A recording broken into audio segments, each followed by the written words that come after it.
కరోనాతో ముగ్గురు మృతి, కొత్తగా 841 కేసులు.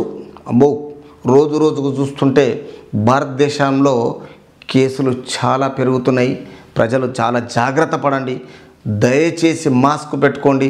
వితౌట్ మాస్క్ తిరగకండి. అనవసరంగా మళ్ళా ప్రాణాలు పొడగొట్టుకుంటే తిరిగి ప్రాణం రాదు. దయచేసి అందరూ ఒకరికొకరు సహకరించి డాక్టర్లకు అనుసరించి ప్లీజ్ మాస్కులు పెట్టుకోండి. శుభ్రతగా ఉండండి. మాస్కులు పెట్టుకున్న తర్వాత దాన్ని దూరంగా ఉంచాలి కరోనాను. అది ఎంత డేంజర్ అంటే మామూలుగా కాదు. పిల్లలు జాగ్రత్త. నెక్స్ట్ రాష్ట్ర ప్రభుత్వం ఈ విషయంలో చాలా జాగ్రత్త చూపిస్తుంది. తర్వాత స్కూళ్ళ గురించి ఎగ్జామ్స్ వస్తున్నాయి. ఈ విషయంలో కొంచెము డాక్టర్లు అండ్ రాష్ట్ర ప్రభుత్వం ప్రజలకు సహకరించి ఎలాంటివి దరిదాపులో దానికి రాకుండా తెలంగాణ రాష్ట్రానికి మంచి చేయాలని.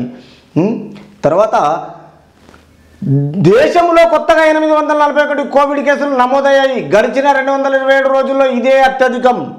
841 కోవిడ్ కేసుల్లో 227 రోజుల్లో ఇదే ఆధిక్యం అంట. అంటే ఇదే ఎక్కువైపోయినాయి బాబోయ్. అప్పటికంటే ఇంకా సీరియస్గా ముందుకు వస్తున్నాయి ఈ కోవిడ్ కేసులు మొత్తం. దీంతో క్రియాశీల కేసుల సంఖ్య 4309కు చేరుకున్నామని ఆరోగ్య మంత్రిత్వ శాఖ ఆదివారం వెల్లడించింది.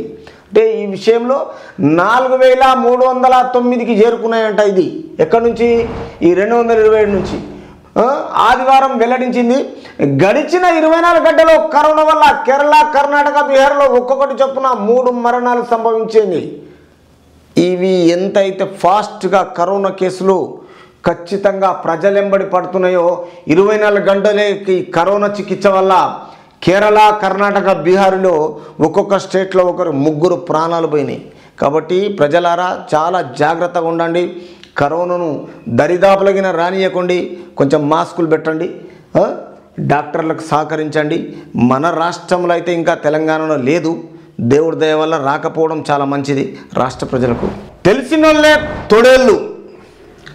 అత్యాచార నిందితుల్లో 99% వారే. గత ఏడాది స్వల్పంగా పెరిగిన ఘటనలు. ఎన్ని చట్టాలు వచ్చినా, ప్రభుత్వాలు ఎంత కట్టుదిట్టమైన చర్యలు తీసుకున్నా అత్యాచారాలను కట్టడి చేయలేకపోతున్నారు. రాష్ట్రంలో సగటున రోజుకు 6 అత్యాచారాలు నమోదవుతున్నాయి.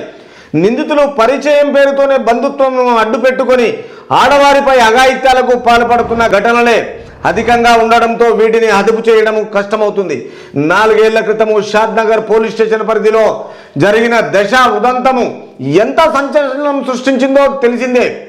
అంటే ఎన్ని చట్టాలు వచ్చినా, ఏం చేసినా, పోలీస్ డిపార్ట్మెంటు ఖచ్చితంగా ఎన్ని చట్టాలు విధించినా ఈ దుర్మార్గులు మాత్రం పాపం అమ్మాయిల విషయాల్లో మరీ ఇంత దూసుకుపోతున్నారు. ఈ దరిద్రులకు మన చట్టమేమో చర్యలు తీసుకుంటట్టు లేకుండా అయిపోయింది. ఎక్కడో ఒక దగ్గర ఏదో ఒకటి చేస్తూ ఉన్నారు ఈ దుర్మార్గులు. మరి వీళ్ళకి ఇంత వరుస వాయిలు లేవా? ప్రేమానురాగాలు లేవా?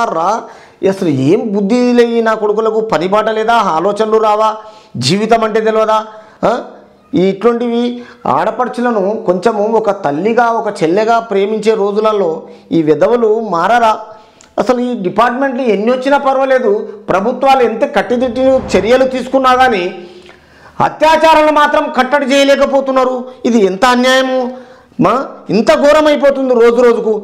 ఈ విషయంలో రాష్ట్రంలో సగటున రోజు రోజుకు అత్యాచారాలు నమోదవుతున్నాయి. ఎక్కడో ఒక దగ్గర నమోదవుతున్నాయి. ఈ విషయంలో నిందితులు పరిచయం పేరుతోనే బంధుత్వాన్ని అడ్డు పెట్టుకొని ఆడవారిపై అఘాయిత్యాలకు పాల్పడుతున్నారు. ఏదో పరిచయం చేసుకుంటున్నారు, ఏదో వరుసలు కలుపుకుంటున్నారు, ఏదో విధంగా అమ్మాయిలను నమ్మించి మోసం చేస్తున్నారు.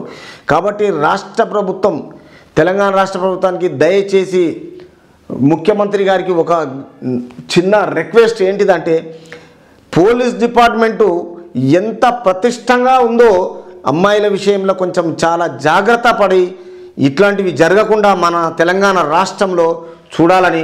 రెండోది ఏంటిదంటే, ఎక్కడో దగ్గర పోలీసులు తప్పు చేస్తే చర్యలు తీసుకోండి. ఈ దుర్మార్గులకి చర్యలు తీసుకోండి. కొంచెం అమ్మాయిల విషయంలో చాలా జాగ్రత్త పడవలసిందిగా. తర్వాత ఇంకొకటి ఏంటిదంటే, ఎన్నిసార్లు చేసినా ఇప్పుడు మీరేం చేస్తున్నారు? గంజాయి ఒకటి, బ్రౌన్ షుగర్కు చర్యలు ఎలా తీసుకుంటున్నారో ఈ దుర్మార్గులగిన చర్యలు తీసుకోండి. ఎందుకంటే ఆడపిల్లలు మనం ఒక అమ్మగా చెల్లెగా కొనసాగించాలి, తర్వాత అమ్మగా ప్రేమించాలి. ఇటువంటి విధవలకు ఏదన్నా కొత్త రూలు ప్రవేశపెట్టి మళ్ళీ ఇలాంటివి జరగకుండా చేయాలని రాష్ట్ర ముఖ్యమంత్రికి మన 9 టీవీ తరపున నా విన్నపం.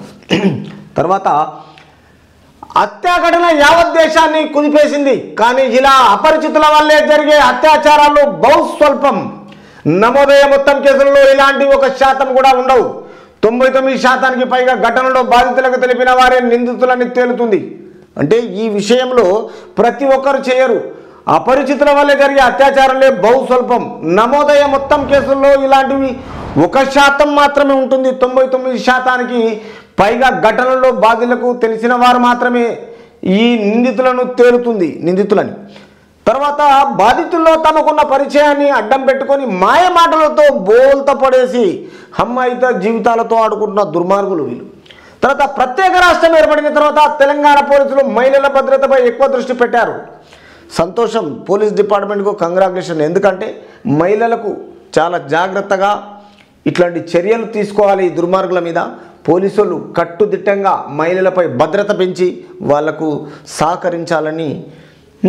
తర్వాత ఇంకోటి, ఇందుకోసం అదనపు డీజీ స్థాయి అధికారితో మహిళా భద్రత విభాగం ఏర్పాటు చేయాలి. నిర్బంధం ఉదంతం తర్వాత కేంద్ర ప్రభుత్వం కూడా అత్యాచారాల అదుపునకు ప్రత్యేక చర్యలు చేపట్టింది. దర్యాప్తునకు అవసరమైన DNA కిట్లు మొదలు రాష్ట్ర పోలీసు విభాగాలను అవసరమైన సాయం అందిస్తుంది. అయినప్పటికీ పరిస్థితుల్లో పెద్దగా మార్పు కనిపించడం లేదు. కేసుల సంఖ్య ఏటికేడు పెరుగుతూనే ఉంది. 2022లో రాష్ట్రంలో 21-26 అత్యాచారాల కేసులు నమోదు కాగా 2023లో ఇవి 2284 పెరిగాయి. అంటే ఇంతకుముందు ఎన్ని చేసినా కానీ ప్రతిసారి సంవత్సరానికి పెరుగుతూనే ఉన్నాయి ఈ అత్యాచార కేసులు. కాబట్టి ఈ దుర్మార్గులు కేసుల సంఖ్య ఎప్పుడు పెరుగుకుంటూ 2022లో రాష్ట్రంలో 2126 అయింది. 2022లో అత్యాచారాల కేసులు 2023లో మాత్రం 2284 పెరిగినాయి. అంటే రోజు రోజుకు పెరుగుతూనే ఉన్నాయి. ఎంత పోలీసు కట్టుదిట్టంగా చర్యలు తీసుకున్నా ఈ దుర్మార్గులు ఏడనో ఒక దగ్గర ఏదో ఒక అమ్మాయిని పాపం బలి చేస్తున్నారు. కాబట్టి వీళ్లకు కఠిన చర్యలు తీసుకొని మళ్ళా ఇంకో అమ్మాయిని కన్నెత్తి చూడకుండా ఈ దుర్మార్గులను ఖచ్చితంగా చర్యలు తీసుకొని వీళ్ళను మామూలుగా కాదు, వీళ్ళకు కొత్త చట్టాన్ని తీసుకొచ్చి ఇంకా ఏ ఆడపిల్లకు ఎలాంటి అన్యాయం జరగకుండా చూడాలని రాష్ట్ర పోలీస్ డిపార్ట్మెంట్కు ధన్యవాదాలు తెలుపుతున్నాం. తర్వాత ముప్పు తప్పించే అప్రమత్తతే. అపరిచితుల కంటే పరిచయం ఉన్న వారితోనే ఆడవాళ్లకు ప్రమాదం ఎక్కువ. అపరిచితుల కంటే పరిచయం ఉన్న వారికే ఆడవాళ్లకు ఖచ్చితంగా ప్రమాదం ఎక్కువ అని చెప్తున్నారు. ఎందుకంటే వాళ్ళే మాట కలిపి మనుషులను ఏదో విధంగా బలి చేస్తున్నారు. కాబట్టి ఆడపిల్లలను మర్యాదగా, అంటే ఒక అమ్మగా చెల్లెగా వాళ్ళతో ఎంత బాగా ఉంటే అంత మంచిది. ఇట్లాంటి దుర్మార్గం పనులు చేస్తే చట్టం ఊరుకోదు. పోలీస్ డిపార్ట్మెంట్ వీళ్ళకు కఠిన చర్యలు తప్పవి. తర్వాత జాగ్రత్తగా ఉంటే ముప్పు తప్పించుకోవచ్చు. చాలా జాగ్రత్తగా ఉండమంటున్నారు. ఎందుకంటే దరిదాపులగిన వీళ్ళని ఏం చేయాలంటే దుర్మార్గులు చేయాలి. చెడును 20 ఇచ్చి దూరం చేయాలి, మంచిని 10 ఇచ్చి కొనుక్కోవాలి. ఆ టైప్లో ఉండాలి. ప్రధానంగా పెళ్లి చేసుకుంటానని నమ్మించి అఘాయిత్యానికి పాల్పడేవారు ఏదో మాయ మాటలు చెప్తా ఉంటారు. చెప్పేసి పెళ్లి చేసుకుంటా అది చేసుకుంటా అంటే ఎవరు నమ్మకూడదు దుర్మార్గులు. ఎందుకంటే మనకు అమ్మ నాన్న ఉన్నారు, మనకు సంస్కారం ఉంది, సాంప్రదాయం ఉంది, పద్ధతి ఉన్నది.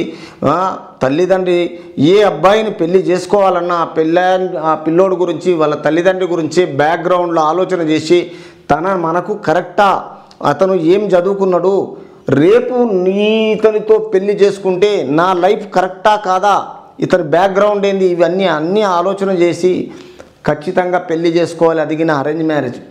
ఈ లవ్ మ్యారేజ్లు అవి కరెక్ట్ కాదు. ప్లీజ్ దయచేసి అమ్మాయిలు చాలా జాగ్రత్త పడండి. ఎవరికి మోసపోవద్దు. ఈ దుర్మార్గుల మాటలకు మాయ మాటలు ఎన్నో చెప్తారు తన అవసరం గురించి. కాబట్టి ఇది రాజకీయం కాదు, జీవితం. ఆ జీవితాన్ని వేస్ట్ చేసుకోవద్దు దయచేసి. తర్వాత అధికం అలా పక్కింట్లో నమ్మకంగా ఉన్న వాళ్ళు కూడా అదనం దొరకగానే కాటేస్తున్నారు. అంటే పక్క ఇంట్లో ఉండిగిన తెలియకుండా ఈ ఇంట్లో ఎవరు లేరు, మగవాళ్ళు లేరు అని ఆలన పాలన చూసి నాకు కాటేస్తున్నాడు ఈ దుర్మార్గులు. ఒక పాములు తయారైపోయిన మనుషులు గారు, వెధవలు.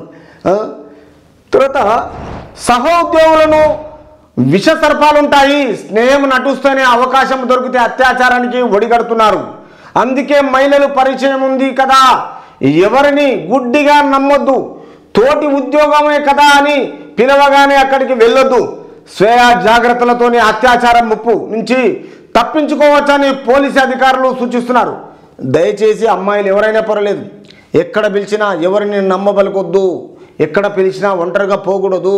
మన అవసరాలకు వాళ్ళు ఏం చేస్తారంటే ఎంతగా బెల్లం లేకుండా బూరెలు తయారు చేసే మహానుభావులు ఉన్నారు. ఎక్కడెక్కడికి వచ్చారు, ఇక్కడ హైదరాబాద్ ఇప్పుడు సెటిల్ అయినరు. కాబట్టి ఎవరికి మీరు బలి కావద్దు, మీ జాగ్రత్తల మీ కాళ్ళ మీద మీరు ఉండండి. దయచేసి మనకు తల్లిదండ్రులు ఉన్నారు, వాళ్ళు చూస్తారు, పెళ్లి చేస్తారు. దానికి ఒక టైం టేబుల్ ఉంటుంది, దానికి ఒక వయసు ఉంటుంది. వయసుతో నిమిత్తం అది పెళ్ళి. అంటే అనవసరంగా జనాల దగ్గరికి పోయి ఈ విషయంలో గుడ్డిగా ఎవరిని నమ్మొద్దు. తోటి ఉద్యోగులని కూడా పిలవగానే ఎక్కడికి పడితే అక్కడ పోకూడదు. ఎందుకంటే మన అనుకూలత, మనం ఎంత స్టాండర్డ్గా ఉంటే మన లైఫ్కి అంత మంచిది. మన బ్యాక్గ్రౌండ్, మనకు అమ్మ నాన్న ఉన్నారు కదా, అమ్మ నాన్న లేకుండా మామలు ఉండి అన్ని కుటుంబాలకు అన్ని విధాలుగా సహకరించే వాళ్ళు ఉంటారు. కాబట్టి మీరు తొందరపడి నిర్ణయం తీసుకొని ఎక్కడంటే అక్కడ పోకుండా జాగ్రత్తగా ఉండాలని, అత్యాచారాలు చాలా ముప్పని పోలీస్ డిపార్ట్మెంటు పదే చెప్తుంది. జాగ్రత్తగా ఉండండి. రోజు 3 కోట్లు మాయం. బాబాయ్, రోజు 3 కోట్లు మాయం. ఎవరి పైసా, అది ఎందుకు మాయమవుతుంది, అందులోనికి మనం వెళ్తున్నాం. తెలంగాణ వాసుల్ని కొల్లగొట్టిన సైబర్ నేరస్తులు. 5 నేర విధానాల ద్వారా ఎక్కువగా ఆర్థిక మోసాలు. రోజుకు సుమారు 3 కోట్లు, 8 నెలల్లో 707.25 కోట్లు సైబర్ నేరస్తుల చేతికి జిక్కి తెలంగాణ వాసులు పోగొట్టుకున్న సొమ్ము ఇది. 2023లో రాష్ట్రంలో జరిగిన 16,339 సైబర్ నేరాల్లో 15,000 వరకు ఆర్థిక మోసాలే నమోదవడం పరిస్థితి తీవ్రంగా అద్దం పట్టింది. ముఖ్యంగా 5 నేర విధానాల ద్వారా ఆన్లైన్లో ఆర్థిక మోసాలు జరుగుతున్నట్లు Telangana state cyber security bureau TSCSB నిపుణులు గుర్తించారు. దేశవ్యాప్తంగా నమోదవుతున్న సైబర్ నేరాల్లో ఒక తెలంగాణలోనే 40% పైగా ఉండడానికి బట్టి రాష్ట్రం సైబర్ నేరస్తులు ఎలా పంజ విసురుతున్నారో అర్థమవుతుంది. అలాంటి మోసాలపై అవగాహన పెంచుకోవాల్సిన అవసరాన్ని నిపుణులు నొక్కి చెబుతున్నారు. టాస్కులు వేయండి, పెట్టుబడి పెట్టండి అంటూ. అంటే ఈ సైబర్ నేరాలు ఏం చేస్తున్నారంటే ఈ మన తెలంగాణ రాష్ట్రంలో మోసాలకు పాటుపడి తెలంగాణ ప్రజలను నిలువుగా దోపిడీ చేస్తున్నారు.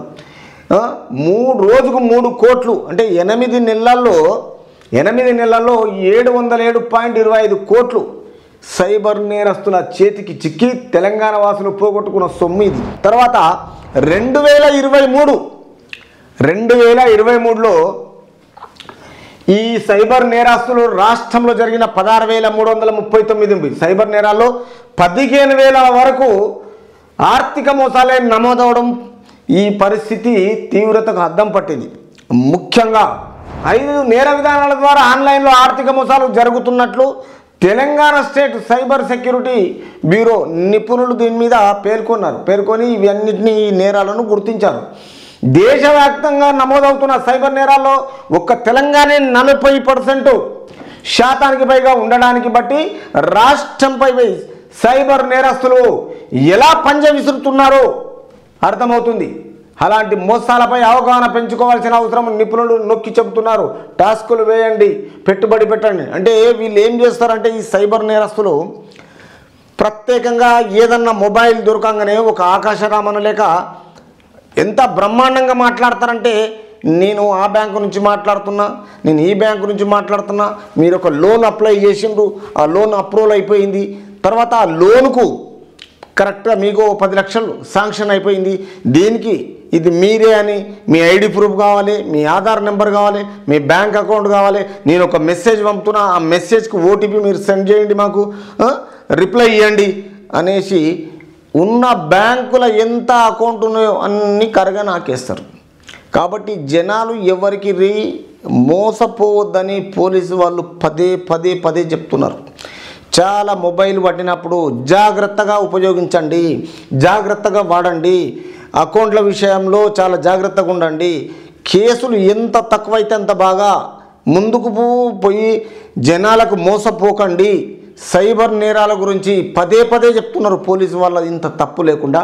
కానీ మన జనాలకు కొంచెం బుద్ధి జ్ఞానం ఉండాలి. వీడు ఎవడు, ఏ బ్యాంకు నుంచి చేస్తున్నాడు, వాని ఐడి కార్డ్ ఏంది, ఇది ఏ డిస్టిక్, ఏ స్టేటు, ఎక్కడి నుంచి వస్తున్నది, కొంచెమన్నా వాని వివరాలు సేకరించకుండా అన్నీ ఒకదానింబడి ఒకదానికి మంచిగా పూస కూర్చున్నట్టు ఇస్తారు. ఇచ్చేసి లాస్ట్కి వచ్చి అయ్యో నా అకౌంట్లోకి వెళ్ళి పైసలు పోయినాయి, లాబోదిబో పోయి పోలీస్ స్టేషన్కి పోతే అప్పుడు వాళ్ళు బాధపడి ఇక మళ్ళీ పోవాలి, రావాలి, పట్టుకోవాలి. అప్పటిదాకా అన్ని కరగనాకుతాడు. తర్వాత అన్ని తీసుకురావాలి, చీటింగ్ కింద 420 బుక్ చేయాలి, రిమాండ్ చేయాలి, అరెస్ట్ చూపించి. ఇవన్నింటికి పని చెప్పొద్దంటే చాలా జాగ్రత్తగా అకౌంట్లు మెయింటైన్ చేయండి. మోసాలకు పాటుపడకండి, ఎవరి మాటలు వినకండి. చాలా రకాలుగా మెసేజ్ వస్తుంది. టెక్నాలజీ పెరిగిపోయింది. చాలా మాత్రం ఆ మోసాలకు చాలా దూరంగా ఉండమని డిపార్ట్మెంట్ ఎన్నోసార్లు చెప్తుంది. కానీ డిపార్ట్మెంట్కి మనం సహకరించి ఉండడం చాలా మంచిది. అభివృద్ధిలో అగ్రస్థానం, అర్హులందరికీ సంక్షేమం రాష్ట్ర ప్రభుత్వ ఆకాంక్షలే. రైతు మహిళా యువత నామ సంవత్సరంగా సంకల్పం సీఎం రేవంత్ రెడ్డి. నూతన సంవత్సరాన్ని రైతు మహిళా యువత నామ సంవత్సరంగా సంకల్పం తీసుకున్నామని ముఖ్యమంత్రి రేవంత్ రెడ్డి తెలిపారు.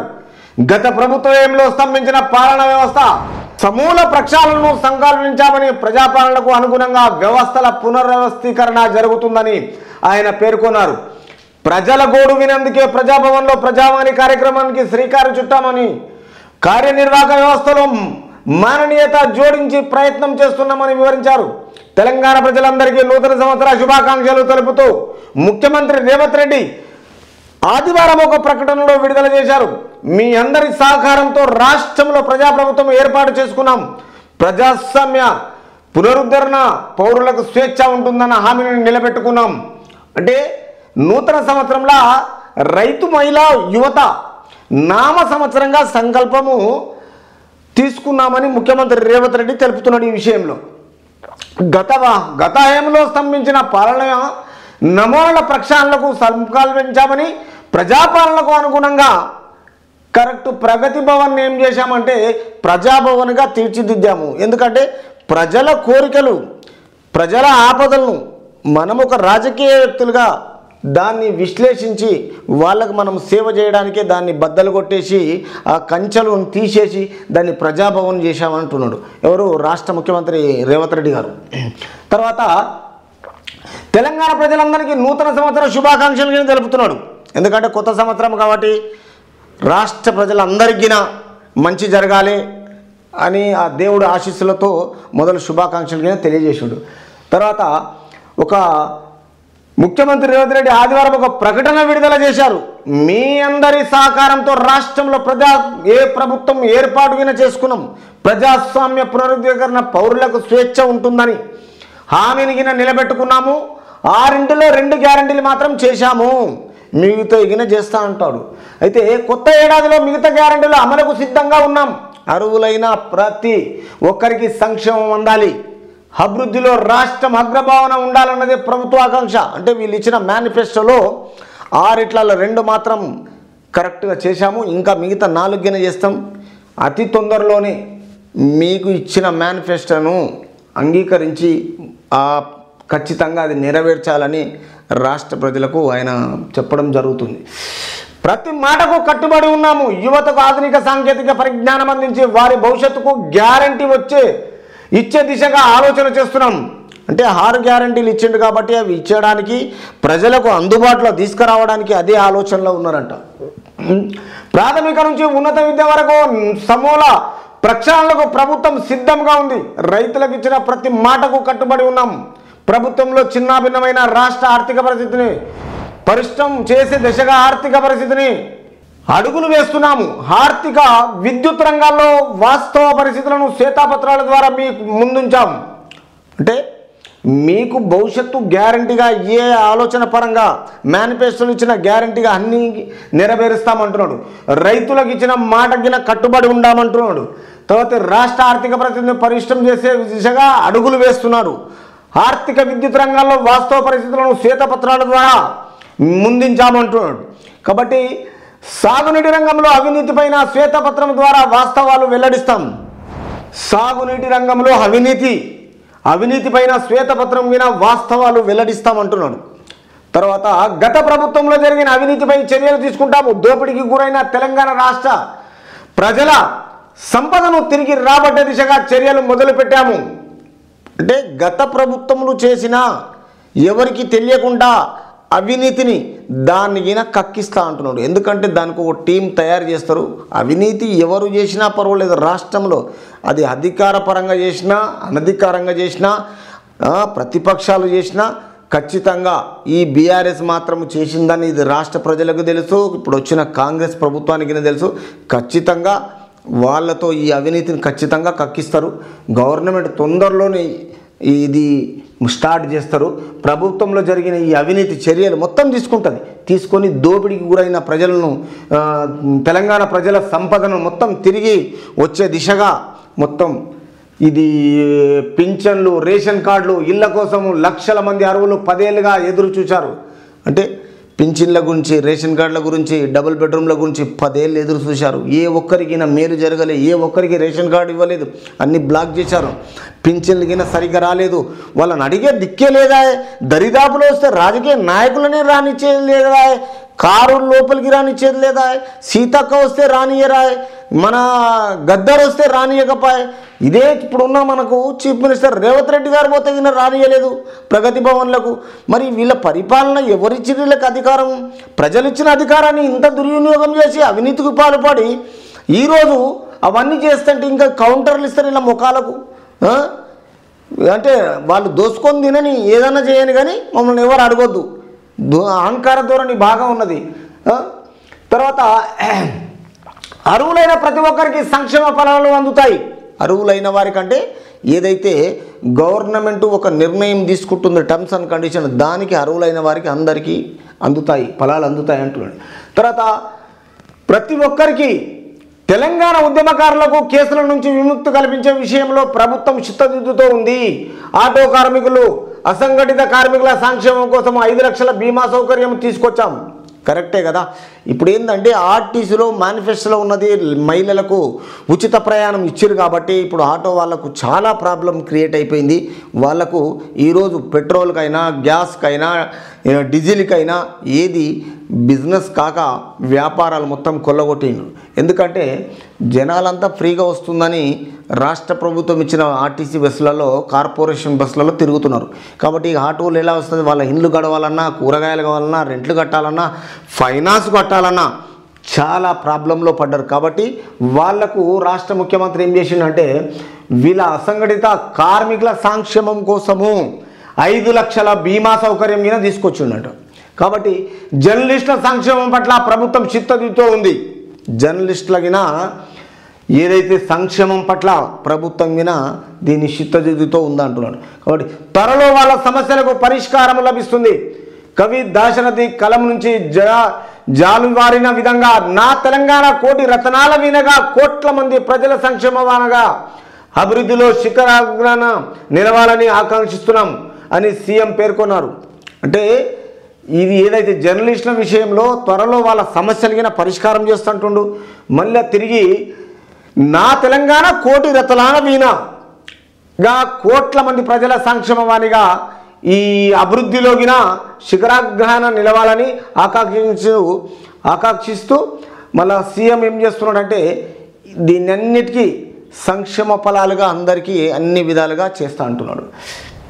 అయోధ్య రాముడికి భాగ్యనగరి పాదుకలు. అయోధ్యలోని రామ మందిరంలో ఉంచే పాదుకలను హైదరాబాద్ కంటోన్మెంట్ బోయిన్పల్లిలో శ్రీ మధ్విరాట్ కళా కుటీర్ లోహశిల్పి పిట్టంపల్లి రామలింగాచారి తయారు చేశారు. ఇందుకోసం 15 కిలోల పంచలోహాలు వాడడంతో పాటు వెండి, బంగారు తాపడము చేసినట్లు ఆయన తెలిపారు. వీటి తయారీకి సుమారు 25 రోజులు పట్టిందని పేర్కొన్నారు. ఈ పాదుకలను అయోధ్య భాగ్యనగర సీతారామ సేవ ఫౌండేషన్ వ్యవస్థాపకుడు చర్ల శ్రీనివాస్ శాస్త్రి ఆధ్వర్యంలో తయారు చేయించారు.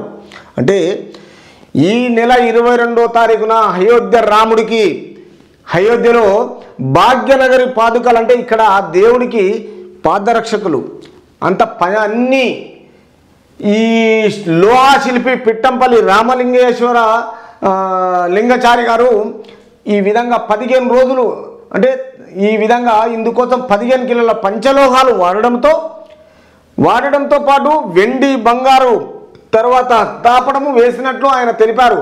వీటి తయారీకి సుమారు 25 రోజులు పట్టిందంట. రాముడు గురించి పాదరక్షలు పంచలోహాలతో 15 కిలోలు 25 రోజులు పట్టింది. తర్వాత ఈ పాదుకలను అయోధ్య భాగ్యనగర సీతారామ సేవ ఫౌండేషన్ వ్యవస్థాపకుడు చర్ల శ్రీనివాస శాస్త్రి ఆధ్వర్యంలో తయారు చేయించారంట. ఇది రాముడు గురించి. అదృష్టవంతుడు. ఎందుకంటే మన సమాజానికి రాముడు అంటే మనం ఎంత ప్రేమిస్తామో ఆయనకు ఎంత చేసినా తక్కువే మనం. ముంబైకి బాంబు బెదిరింపులో దేశ ఆర్థిక రాజధాని ముంబైని బాంబు బెదిరింపు కాల్స్ వణికించాయి. శనివారం సాయంత్రం 6 గంటల సమయంలో గుర్తు తెలియని ఓ వ్యక్తి ముంబై పోలీస్ కంట్రోల్ రూమ్కు ఫోన్ చేశాడు. నగర వ్యాప్తంగా పలు ప్రాంతాల్లో తాము బాంబులు పెట్టామని, కొత్త సంవత్సర వేడుకలు జరుగుతున్న వేళ అవి ఏ క్షణంలోనైనా పేలవచ్చని బెదిరించాడు. దీంతో అప్రమత్తమైన పోలీసులు మహానగరంలో విస్తృతంగా గాలింపు చర్యలు చేపట్టారు. తనిఖీల్లో ఎలాంటి అనుమానాస్పద వస్తువులు దొరకలేదని పేర్కొన్నారు. దుండగుడిని గుర్తించేందుకు పోలీసులు ప్రయత్నిస్తున్నట్లు తెలిపారు. నగర వ్యాప్తంగా భద్రతను కట్టుదిట్టం చేశారు. 5 రోజుల క్రితం కూడా బొంబాయిలోని ఆర్బీఐ కార్యాలయాలు సహా మొత్తం 11 ప్రాంతాల్లో బాంబులు పెట్టినట్లుగా దుండగులు బెదిరింపు మెయిల్ చేసిన విషయం తెలిసిందే. అంటే ఈ దుర్మార్గులు ఏం చేస్తారంటే పోలీసులను పాపం ఎక్కడైతే ఈడబెట్టినం బాంబు ఆడబెట్టినం బాంబు అని శనివారం 6 గంటల సమయంలో గుర్తు తెలియని ఓ వ్యక్తి ముంబై పోలీస్ కంట్రోల్ రూమ్కు ఫోన్ చేసి చెప్పిండంట. కాబట్టి చూస్తే తీరా అక్కడ పోయి ఈ కొత్త సంవత్సర వేడుకలని పోలీసులు పరుగులు పెట్టేసి అక్కడికి వెళ్ళి చూస్తే తీరా ఏ బాంబు పెట్టలే, ఏ బెదిరించాడో. దీంతో అప్రమత్తమైన పోలీసులు మహానగరంలో విస్తృతంగా గాలింపు చర్యలు పట్టారంట. ఎక్కడైతే ఉందో బాంబే మహానగరంలో మొత్తం అన్ని చర్యలకు పోలీసు కట్టుదిట్టమైన చెక్ పోస్టులు పెట్టేసి చెకింగ్ చేసడం జరిగింది. తనిఖీలో ఎలాంటి అనుమానాస్పద వస్తువులు కింద దొరకలేదంట. ఎవరి దగ్గర ఏది దొరకలే. పోలీసు మాత్రం చెకప్ చేస్తూనే ఉంది కానీ దొరకలేదు. తర్వాత దుండగుని గుర్తించేందుకు పోలీసులు ప్రయత్నిస్తున్నారు. అంటే ఎవరైతే ఫోన్ చేసి చెప్పారో ఆ దుండగుని వారిని పట్టుకోవడానికి ప్రయత్నిస్తున్నారు. తర్వాత నగర వ్యాప్తంగా భద్రత కట్టుదిట్టం చేశారు. ఇట్లాంటి బాంబు బెదిరింపు కాల్స్ వస్తే ఎవడన్నా ఎక్కడికి వెళ్ళి వస్తుండని మొత్తం సరౌండింగ్ అంతా భద్రత కట్టుదిట్టం చేశారు. తర్వాత 5 రోజుల క్రితం కూడా ముంబైలోని ఆర్బీఐ కార్యాలయంలో మొత్తం 11 ప్రాంతాల్లో బాంబు పెట్టినట్టు, అంటే ఆర్బీఐ కార్యక్రమంలో 11 జాగాల బాంబు పెట్టినట్టుగా మొన్న ఎప్పుడు ఈ 5 రోజుల క్రితం అంటే 11 ప్రాంతాల్లో బాంబులు పెట్టినట్టుగా దుండగులు బెదిరింపు చేసి మెయిల్ చేసేసి విషయం తెలిసింది. అప్పుడు పోలీసు దీన్ని అప్రమత్తంగా మొత్తం అన్ని జాగాలలో చెకప్ చేసేసి ఎక్కడైతే వచ్చిందో ఏది జరగలేదు కాబట్టి వాళ్ళ కట్టుదిట్టము వాళ్ళ చర్యలు చేపట్టి జనాలకు ఏ ప్రాబ్లం కాకుండా కొనసాగించారు. రైట్. నేటి నుంచి నుమాయిష్ అంటే ఎగ్జిబిషన్ నుమాయిష్ను సోమవారం సాయంత్రం 5 గంటల ముఖ్యమంత్రి రేవంత్ రెడ్డి ప్రారంభించినట్లు ఎగ్జిబిషన్ సొసైటీ కార్యదర్శి బి హనుమంతరావు తెలిపారు. సొసైటీ అధ్యక్షుడు రాష్ట్ర ఐటీ పరిశ్రమల శాఖ మంత్రి డి శ్రీధర్ బాబు అధ్యక్షతన కార్యక్రమం జరగనుంది. కేంద్ర రాష్ట్ర ప్రభుత్వ శాఖల స్టాళ్లు కూడా ఏర్పాటు చేశారు.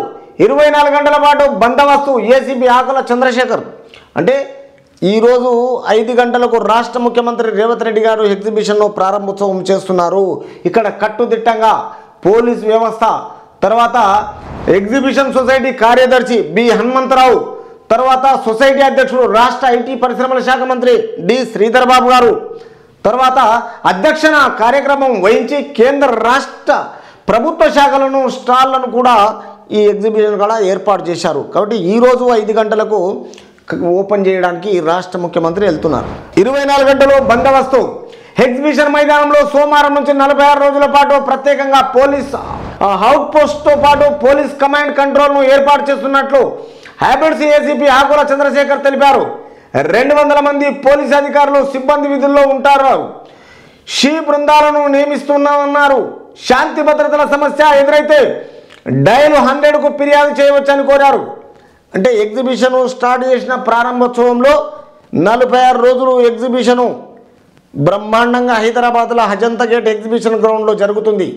ప్రతి ఒక్కరూ మహిళలు అండ్ మగవాళ్ళు అందరూ వచ్చి ఎగ్జిబిషన్ వస్తారు కాబట్టి ఇక్కడ పార్కింగ్లు, తర్వాత పోలీసు చాలా కట్టుదిట్టమైన బందోబస్తులు అన్నీ ఉంటాయి. కాబట్టి ఎక్కడ ఎవరికి ఏ ప్రాబ్లం వచ్చినా 100 నంబర్కు డైల్ చేయండి. మా పోలీస్ డిపార్ట్మెంటు మీకు అన్ని విధాలా సహకరిస్తుంది. కాబట్టి హ్యాబిట్స్ ఏసీపీ ఆకుల చంద్రశేఖరరావు గారు ఏసీపీ గారు తెలిపారు. 200 మంది పోలీసు ఉన్నత అధికారులు సిబ్బంది గిన ఉంటారంట. లేడీస్కు షీ బృందాలను గిన ఏర్పాటు చేశారంట. తర్వాత ఈ శాంతి భద్రతల సమస్య ఎదురైతే ఎవరికి ఏ ప్రాబ్లం వచ్చినా 100 నంబర్కు డైల్ చేయమంటున్నాడు. అతి తొందరలోనే ప్రజలకు ఏ ప్రాబ్లం రాకుండా చూడడానికి ఆకుల చంద్రశేఖరరావు గారు ఏసీపీ హ్యాబిట్స్ నుంచి చెప్తున్నారు. రైట్. మహానగరంలో ఏటా విస్తరిస్తుంది. కొత్తగా కాలనీలు జనవాస ప్రాంతాలు పెరుగుతున్నాయి. ఉపాధి ఉద్యోగ వేటలో దేశం నలువైపుల నుంచి లక్షలాది మంది ఎక్కడికి చేరుతున్నారు. ప్రజా అవసరాలకు అనుగుణంగా పోలీసింగ్లోని మార్పులు వస్తున్నాయి. హైదరాబాద్, సైబరాబాద్, రాచకొండ పోలీస్ కమిషనరేట్ పరిధిలో ఏటా 70,000 అంటే ప్రతి స్టేట్ పబ్లిక్ మనం హైదరాబాద్ తెలంగాణ రాష్ట్రంలో చాలా సేఫ్టీగా ఉంటుందని అన్ని రాష్ట్రాలకు వెళ్ళొచ్చి మన హైదరాబాద్లో సెటిల్ అయిపోతున్నారు. ఎందుకంటే ఇక్కడ అన్ని విధాల పోలీస్ డిపార్ట్మెంట్ సెక్యూరిటీ ఉంది, ఎడ్యుకేషన్ పరంగా ఉంది, సూపర్ మార్కెట్లు ఉంటున్నాయి, హాస్పిటల్ ఉన్నాయి, కాలేజీలు ఉన్నాయి, స్కూల్స్ ఉన్నాయి. ఎలాంటి వర్షాలు వచ్చినా, ఎండ కొట్టినా, చలి పెట్టినా ఏ ప్రజలకు ఏ ప్రాబ్లం రాదు. కాబట్టి అన్ని స్టేట్లో 28 స్టేట్ల పబ్లిక్ తెలంగాణ రాష్ట్రంలో వచ్చి సెటిల్ అయిపోయి ప్రశాంతంగా బతుకుతున్నారు. ఈ ప్రభుత్వం గిన ఇప్పుడు సైబరాబాద్ ఒకటి, హైదరాబాద్ ఒకటి, తర్వాత రాచకొండ ఒకటి 3 కమిషనర్లను నియమించింది. ఈ పోలీస్ బందోబస్తుతో ప్రజలకు ఎలాంటి ప్రాబ్లం రాకుండా కట్టుదిట్టంగా అందరికీ సహకరిస్తూ అన్ని విధాలుగా న్యాయపరంగా ఇప్పుడు కొత్తగా వచ్చిన సిపిలు ప్రజలకు చాలా మంచి తోడ్పడి అన్ని విధాలుగా హెల్ప్ చేస్తున్నారు. కాబట్టి బేసిక్ పోలీసింగ్పై ప్రత్యేక దృష్టి. కొత్తకోట శ్రీనివాసరెడ్డి నగర పోలీస్ కమిషనర్. ప్రజా భద్రతతో బేసిక్ పోలీసింగ్ చాలా కీలకం. ప్రజల నుంచి వచ్చే ఫిర్యాదులను ఎప్పటికప్పుడు స్వీకరించాలి, వెంటనే దర్యాప్తు చేపట్టాలి. విధి నిర్వహణలో ఆలస్యత్వం ఉండకూడదు. కేసులు నీరుగార్చెల్లా వ్యవహరిస్తే ఊరుకోబోము. తర్వాత మాఫియా మూటల మీద పోలీసు నిఘా పెడుతుంది. నిఘా పెట్టి చెలరేగిపోతున్న మాఫియాపై కఠినంగా వ్యవహరిస్తామంటున్నాడు. మహిళలపై అసభ్యకరంగా ఫిర్యాదులు ఏదన్నా గొడవలు చేసి మహిళలపై ఖచ్చితంగా ఏదన్నా ఈ విషయంలో ధైర్యంగా ఫిర్యాదులు చేసేలా అవగాహన కల్పిస్తామంటున్నాడు. కాబట్టి రైతులను కూడా నట్టేట ముంచుతున్న నకిలీ విత్తనదారుల విషయంలో జాగ్రత్త పడి. అంటే హైదరాబాద్ కమిషనర్ ఎట్లా చెప్తుండో ఈ మాఫియాలను అంతా అరికట్టడానికి ఈ దగులు బాజుగాలను, ఈ ఫోర్జరీ, ఈ పోకిరిగాలను ఉక్కుపాదం మోపడానికి రాచకొండ కమిషనర్ కింద అదే చెప్తుండు. మరి నెక్స్ట్ సైబరాబాద్ కమిషనర్ దగ్గర వెళ్దాం. ఏ ప్రణాళిక ఉన్నాయి? సైబర్ నేరాలు, మాదక ద్రవ్యాల స్మగ్లింగ్, నకిలీ విత్తనాల రవాణా, మహిళలపై అఘాయిత్యాలు కట్టుబడి సవాలుగా మారుతున్నాయి. కొత్త ఏడాది ఎదురయ్యే సవాళ్లను ఎదుర్కొంటూ 2024 ప్రజాజీవనం సాఫీగా సాగేలా సమర్థ విధానాలు నిర్వహిస్తూ మెరుగైన పోలీసులు అందించడమే లక్ష్యమని 3 సిపిలు ఈనాడుతో అన్నారు. అంటే 3 సిపిలు ఈనాడుతో ఈ విధంగా మహిళల విషయంలో అయినా, నకిలీ విత్తనాల విషయంలో అయినా, మాఫియా విషయంలో అయినా, ల్యాండ్ గ్రాఫింగ్ అయినా ఏదైనా చాలా జాగ్రత్త పడాలి. చట్ట ఉల్లంఘన చేసే శిక్షకు ఖచ్చితంగా కేసులు బుక్ చేసి చర్యలు తీసుకుంటామంటున్నారు ఈ సిపిలు. తర్వాత ఫిర్యాదు ఉండగానే స్పందన. అవినాష్ మహంతే, సిపి సైబరాబాద్. అవసరమైన పోలీస్ సిబ్బంది, వాహనాలు, సాంకేతిక పరిజ్ఞానం అందుబాటులో ఉన్నాయి. వీటిని సక్రమంగా ఉపయోగించి సరైన దిశలో నడిపించడమే కొత్త ఏడాది లక్ష్యం. పోలీస్ స్టేషన్కు ఫిర్యాదు రాగానే కేసు నమోదు చేయాలి. అంటే ఎవరైనా పర్వాలేదు, అందుబాటులో ఉన్న వీటిని సక్రమంగా ఉపయోగించాలి. సరైన దిశలో నడిపించడమే కొత్త ఏడాది ఈ లక్ష్యం. పోలీస్ స్టేషన్కు ఫిర్యాదు రాగానే కేసు ఎంబడే నమోదు చేయాలి. 0 FIR అని చేయాలి, GD ఎంట్రీ చేయాలి. ఎవరు వచ్చినా తనకు ఏ ప్రాబ్లం కలిగించకుండా ఇమీడియట్లీ దీన్ని పోలీస్ స్టేషన్కి రాగానే ఫిర్యాదు ఇమీడియట్లీ కేసు నమోదు చేయాలంటున్నాడు ఎవరు? సైబరాబాద్ కమిషనర్ అవినాష్ మహాంతి గారు. సకాలంలో దర్యాప్తు చేయాలి. సకాలంలో అంటే వెంటనే ఎప్పుడైతే కేసు ఎఫ్ఐఆర్ అయిపోయిందో సకాలంలో కేసుకు సంబంధించిన అన్ని డీటెయిల్స్ తీసుకొని ఎంబడే న్యాయపరంగా అన్ని చర్యలు చేపట్టాలి. తర్వాత పోలీస్ స్టేషన్కు ఫిర్యాదు రాగానే కేసు నమోదు చేసి సకాలంలో దర్యాప్తులు చేపట్టి పక్షపాతం చూపకుండా విధులు నిర్వర్తించేందుకు అందరం కలిసి అడుగులు వేస్తాం. ఏ పక్షపాతం చూపించకుండా ఇరు వర్గాలు ఎవరైనా పర్లేదు, కంప్లైనెంట్ అయినా అక్యూజుడైనా ఎవరైనా పర్లేదు, ఎవరి మీద పక్షపాతం చూపించకుండా ముందుకు పోయి తర్వాత కార్యనిర్వహణ పక్షపాతం చూపకుండా నిధులు నిర్వర్తించేందుకు అందరం కలిసి అడుగులు వేస్తామంటారు పోలీస్ డిపార్ట్మెంట్. సైబరాబాద్ ఆర్థిక మోసాలు, సైబర్ నేరాలు పెరుగుతున్నాయి. చాలా జాగ్రత్త, సైబర్ నేరాలు పెరుగుతున్నాయి ఆర్థికంగా. తర్వాత మారుతున్న పరిస్థితులను తగినట్టుగా తీసుకోవాల్సిన జాగ్రత్తలు, కేసుల నమోదు తదితరులపై సిబ్బంది శిక్షణ ఇస్తున్నాము. అంటే ఈ విషయంలో రాష్ట్ర ప్రభుత్వం వచ్చినప్పటి నుంచి 3 సిపిలను అపాయింట్మెంట్ అయిన తర్వాత వీళ్లకు అందరి పోలీసు వాళ్ళకి శిక్షణ ఇస్తున్నారంట. తర్వాత కేసుల నమోదు తదితరులపై సిబ్బందికి శిక్షణ ఇస్తున్నాము. ఆర్థిక నేరాల వంటి కేసుల దర్యాప్తు ఎవరెవరు చేయాలో స్పష్టం చేస్తారంట. అంటే ఏ కేసును ఎవరెవరు చేయాలని ఆయన, ఎందుకంటే ఒక నగరానికి కమిషనర్ కాబట్టి వాళ్ళ ఇన్స్ట్రక్షన్ ఫాలో అయిపోయి ప్రజలకు మంచి చేస్తారు.